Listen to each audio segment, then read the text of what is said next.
인간의 수종자가 아니기 때문입니다. 인간의 수종자가 아니기 때문입니다. 라는 제목을 가지고 말씀을 전하도록 하겠습니다. 저번 주에 이어서 오늘도 저희 개인적인 이야기를 시작해야 될 것 같아서 양해 부탁드립니다. 저번 주일이 어떤 주일이었죠? 부활 주일이었습니다.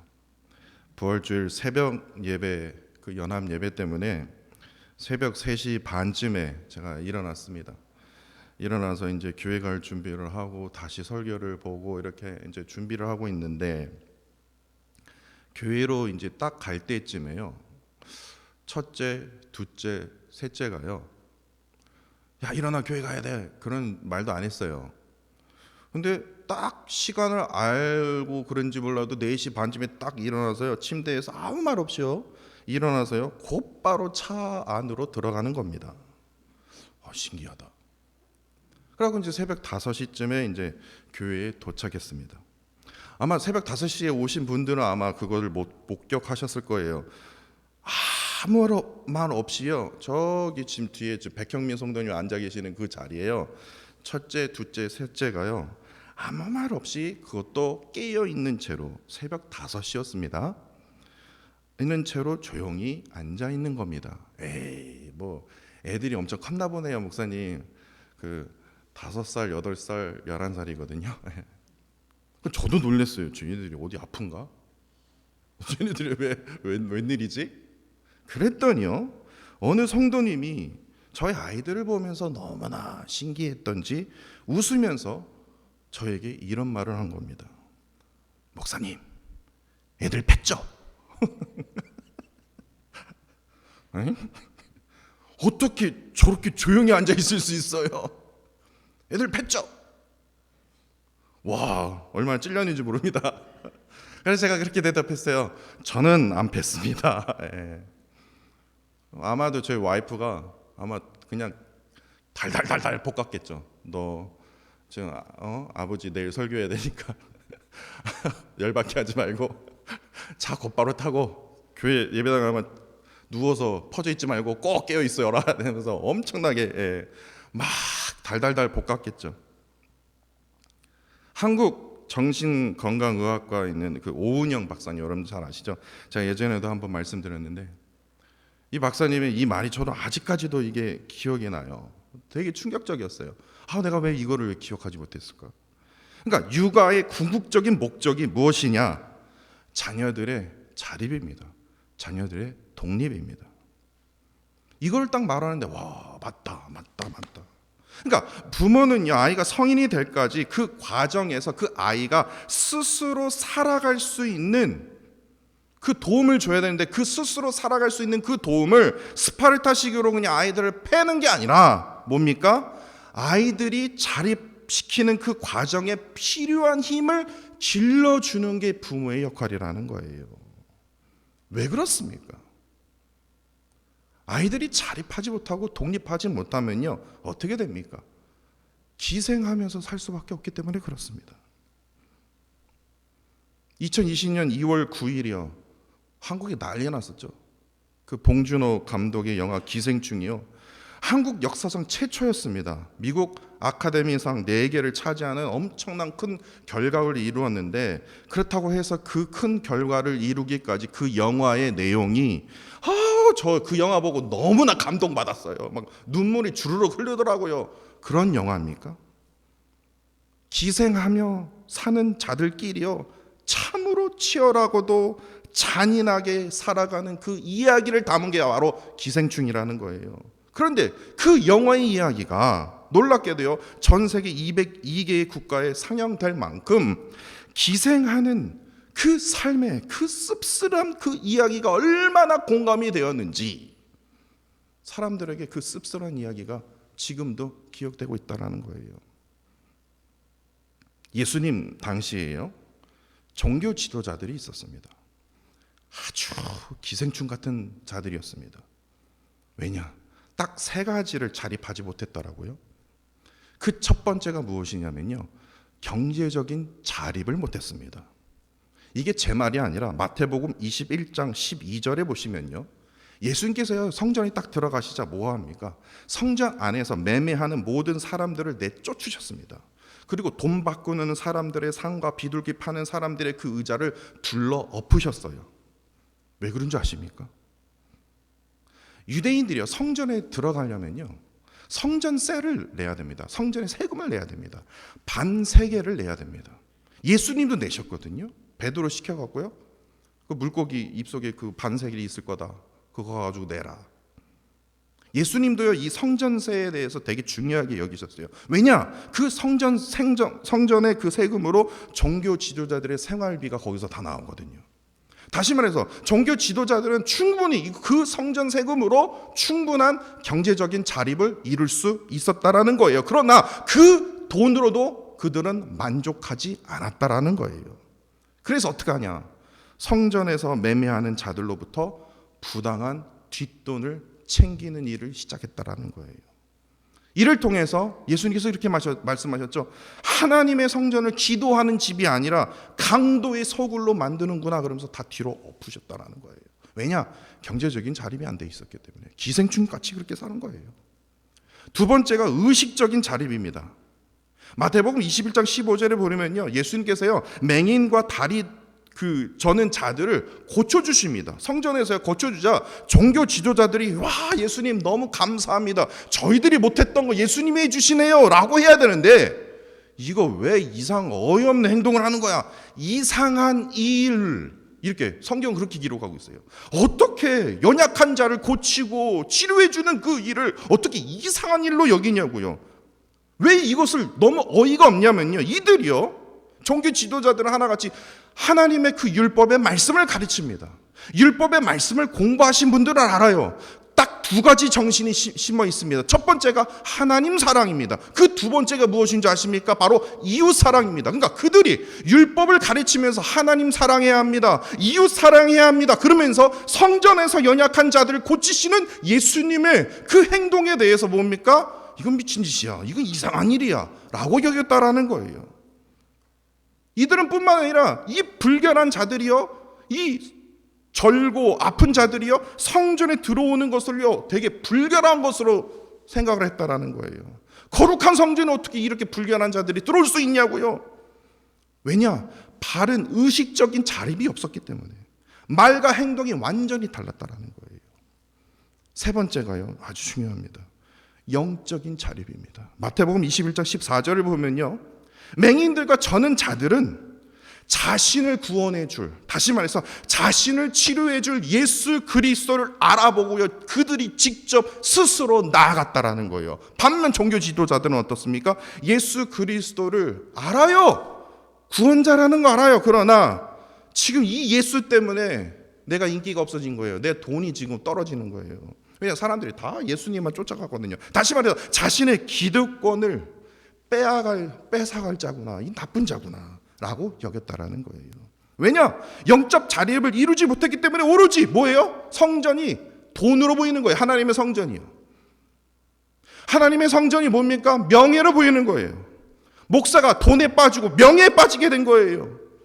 그래서 참된 예수 그리스도를 뭡니까? 구원자로 알아보지를 못하는 거예요. 믿지를 않는 거예요. 병자들도 스스로 나아가는데 종교 지도자들도 먼저 나서야 되는데 나서지도 못한다라는 거예요. 이렇듯 영적인 자립이 되어 있지 않기 때문에.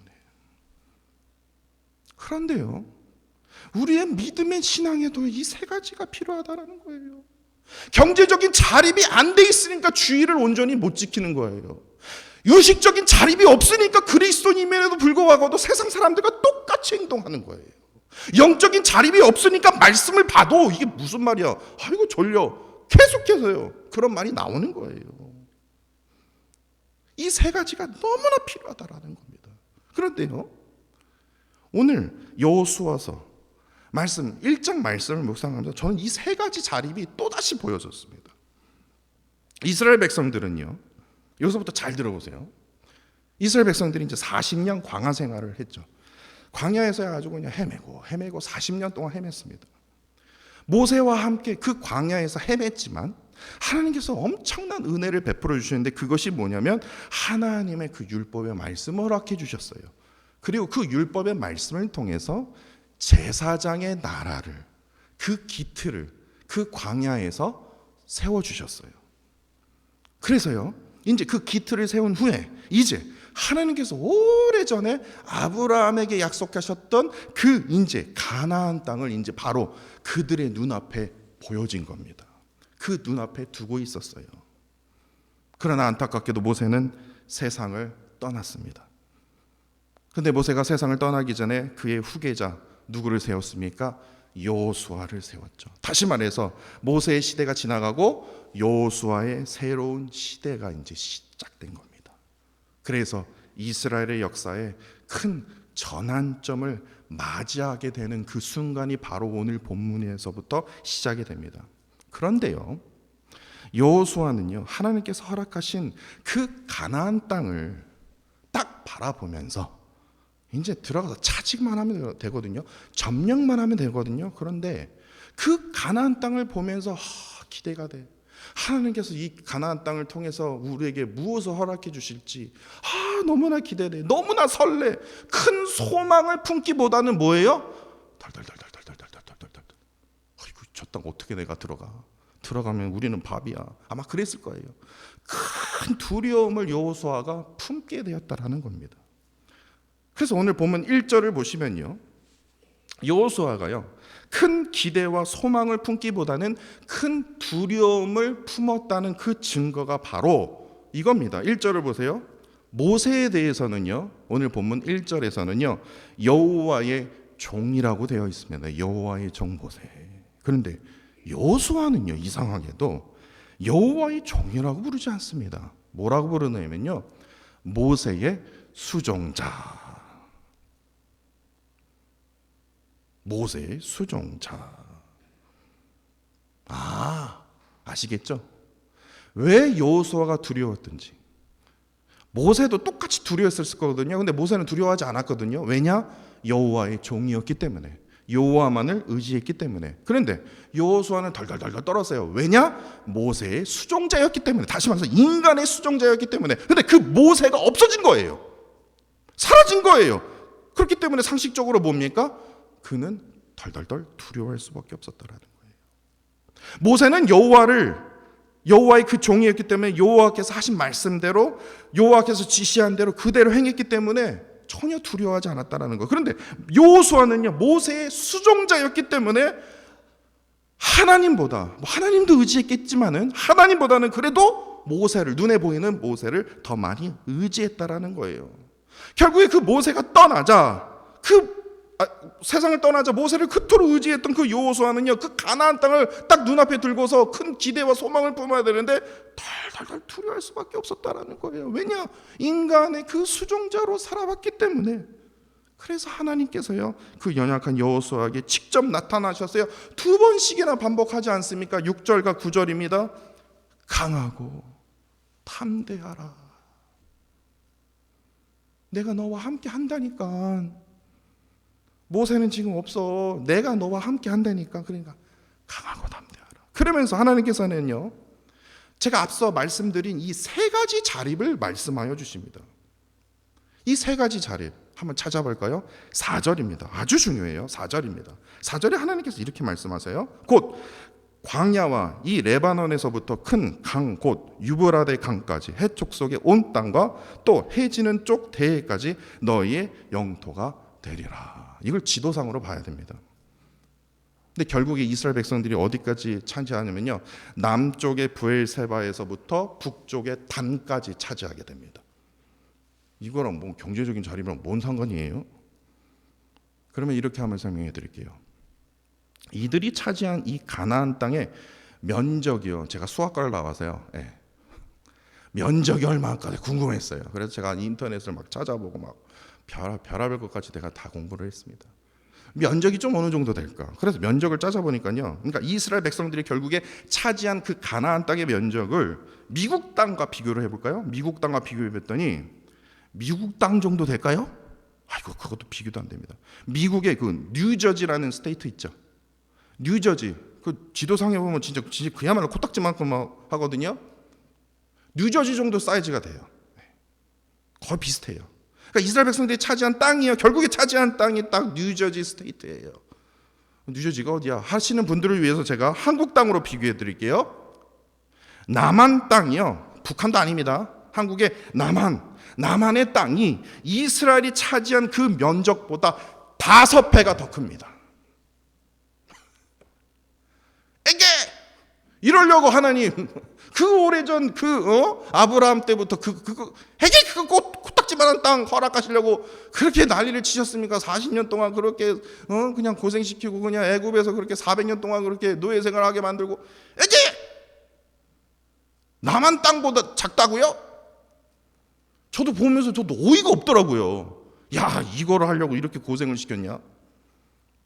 왜 그러셨습니까? 그 당시에요, 그 당시에 주변 나라들은요, 하나같이 제국의 나라를 꿈꿨습니다. 땅을 넓혀야 됩니다. 전쟁을 통해서 노예들을 데리고 와갖고 큰 집을 만들어야 되는 거예요. 제국의 나라, 땅을 넓혀야 되는 거예요. 땅 넓혀야죠. 그래서 끊임없이 뭐 합니까? 뺏는 거예요. 전쟁을 하는 거예요. 전쟁을 통해서 뭐예요? 나라를 넓혀갔습니다. 그런데요, 오직 이스라엘 백성들은요, 그 조그만 하나님께서 허락하신 그 땅에서만 뭐입니까? 거했다라는 거예요. 왜냐? 하나님께서 이스라엘 백성들에게 딱 필요한 땅만을 허락하여 주셨기 때문에 그렇습니다. 여호수아서 지금 우리가 보고 있지 않습니까? 여호수아 시대를 지나가고요, 사사 시대를 지나가고 그 다음에 이제 왕권 시대로 들어갑니다. 사울 왕이 이제 잘 못했죠. 그리고 다윗과 솔로몬 때는요, 이스라엘의 역사상 아주 부강했던 때였습니다.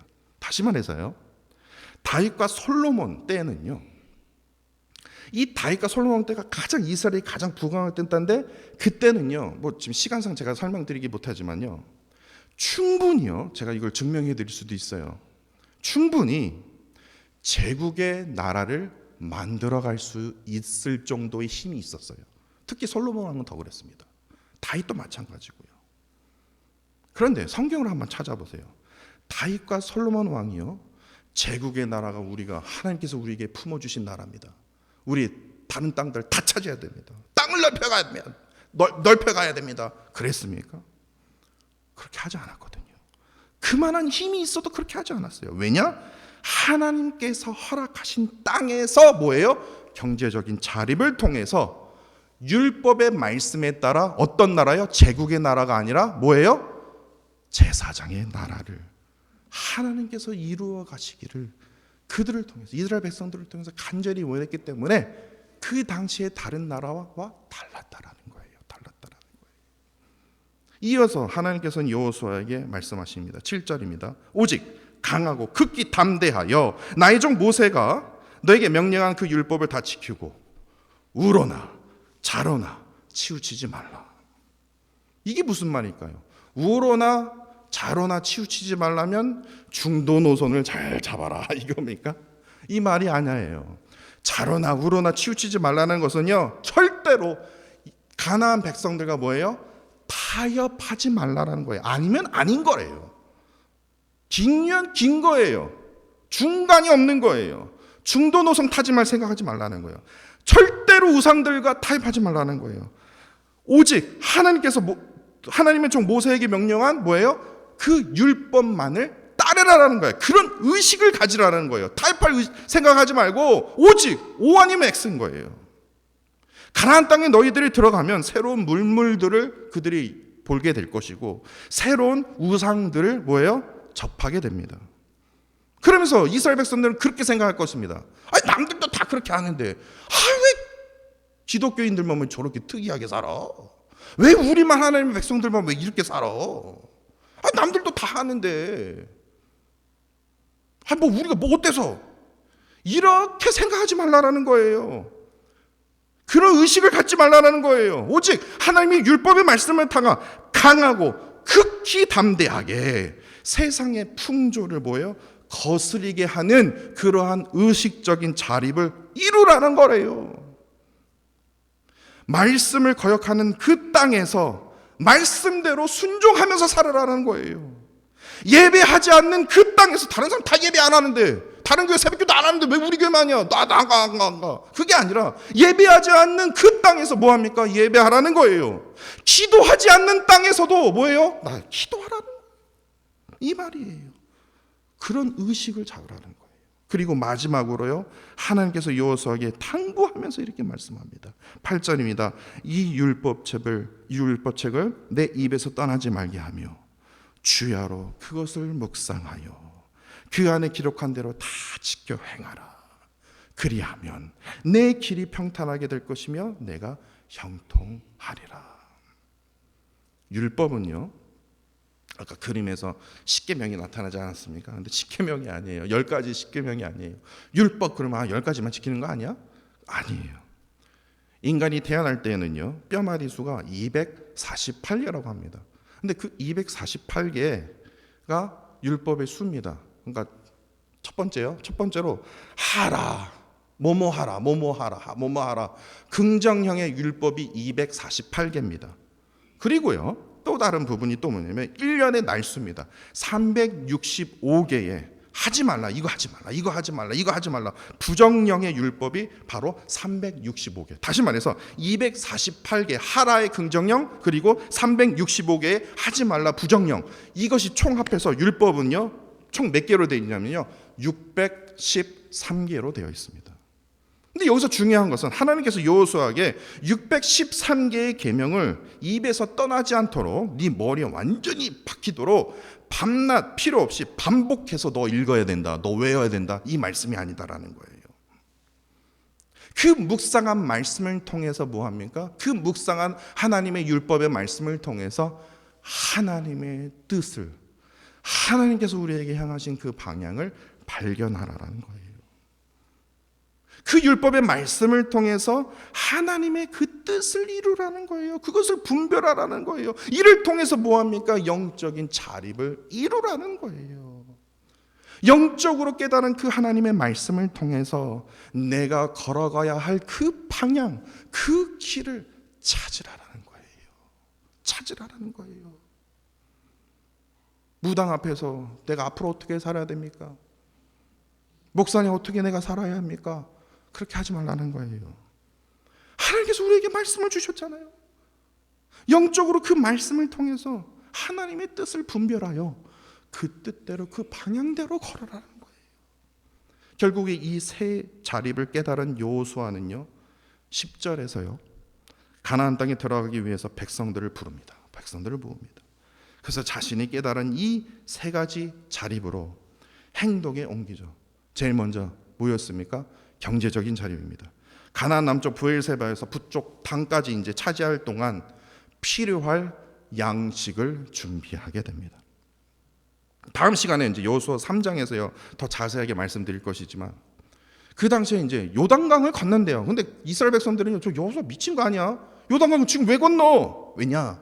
그때가요 물이 심하게 불어났거든요. 이제 그거에 대해서 나중에 설명해 드릴게요. 지금 물이 심하게 불어나서 물살이 엄청 심한 지금 요단강이거든요. 요단강 가면 이제 죽으러 들어가는 거예요. 근데 요단강 피할 길도 있거든요. 피해서 가나안 땅으로 들어가면 되거든요. 근데 꼭 요단강을 건너야 된대요. 다시 말해서 세상 사람들, 야, 너 지금 여기 가면 죽어. 피해야 돼. 그런데 뭐예요? 하나님은 거기 건너야 한다는 거예요. 여호수아는 건너가야 된다는 거예요. 그런 의식적인 자립을 통해서 결국에 요단강을 건너지 않습니까? 그것도 정확히 사흘 후의 말입니다. 이처럼 가나안 땅에 차지하기 위해서는요, 정확한 방향과 정확한 시간을 여호수아가 하나님의 백성에게 정확히 제시할 수 있었던 것은 무엇입니까? 바로 영적 자립을 통해서 하나님의 그 율법의 말씀을 통해서 분별한 하나님의 뜻, 하나님의 방향, 하나님의 길을 그가 깨달았기 때문에 그가 이러한 방향과 시간을 제시할 수 있었다는 겁니다. 결국에 여호수아가 세상의 두려움에서 하나님의 능력을 행할 수 있었던 것은요, 세상 아래 세상의 그 영향력에 놓여 있지 않고요, 세상의 그 풍조의 세상의 그 방법을 거스르면서까지 하나님의 영향력 안에 늘 거해 있었다라는 것을 우리가 깨닫게 된다는 겁니다. 그렇다면 여기서 우리는 이러한 질문을 던지게 됩니다. 하나님께서는 어찌해서 온 나라가 그토록 꿈꾸는 큰 영토를 차지하는 그 제국의 나라들을, 다른 나라들은 다 하나같이 다 꿈꾸고 있는데 왜 하나님께서는 그 조그만 영토에서 제사장의 나라를 허락하셨을까? 가나안 땅에 가기 위해서는 그냥 편안한 길도 있는데 왜 그렇게 죽으러 들어가는 그 요단강을, 왜 쉬운 길도 있는데 왜 그 길을, 그 강을 건너도록, 왜 하나님께서는 꼭 왜 세상과 다른 길을, 왜 위험한 길을 왜 우리에게 보여주실까? 왜 인도하실까? 라는 우리가 질문을 던지게 됩니다. 다시 말해서 오늘 본문 11절 말씀은요, 오늘 본문 11절 말씀을요 공부해보면요, 인간의 상식으로 보아도요 이것은 완전히 세상과의 그 뜻과 방법과 풍조를 완전히 벗어나는 위험한 길로 지금 인도하고 있는데, 그러한 여호수아가 참으로 어리석게 보이는데도 어찌해서 하나님께서는 그 길을 걷도록 인도하셨을까요?